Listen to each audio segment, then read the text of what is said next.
তো গাইস আমরা চলে গেছিলাম ভূতনাথ মন্দিরে, আর সেখানে গিয়ে আমরা যে এত মজা করেছি না, মানে কতটা মজা করেছি সেটাই তোমাদের বলবো। গাড়িতে জল ফল দেওয়া হচ্ছে, যা হবে সব ভক্তরা আসছে।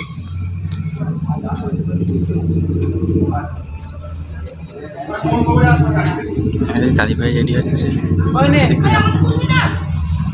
চললাম তো। তো এই দেখেন এখানে বৃষ্টি হচ্ছে, আমরা যেতে পারি না, আমাদের গাড়ি রেডি হয়ে আছে। তো এই হঠাৎ করে খুব জোরে বৃষ্টি চলে এসছে।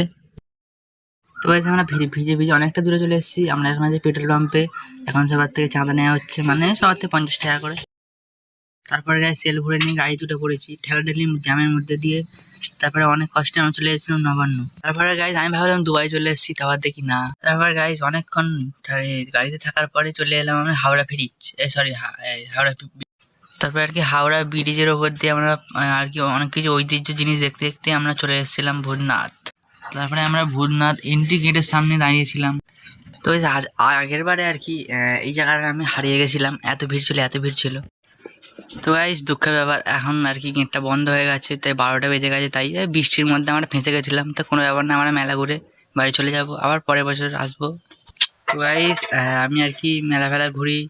তুমি নেক্সট ভিডিও দেখার জন্য আমাকে সাবস্ক্রাইব করে নাও। Tata, bye bye.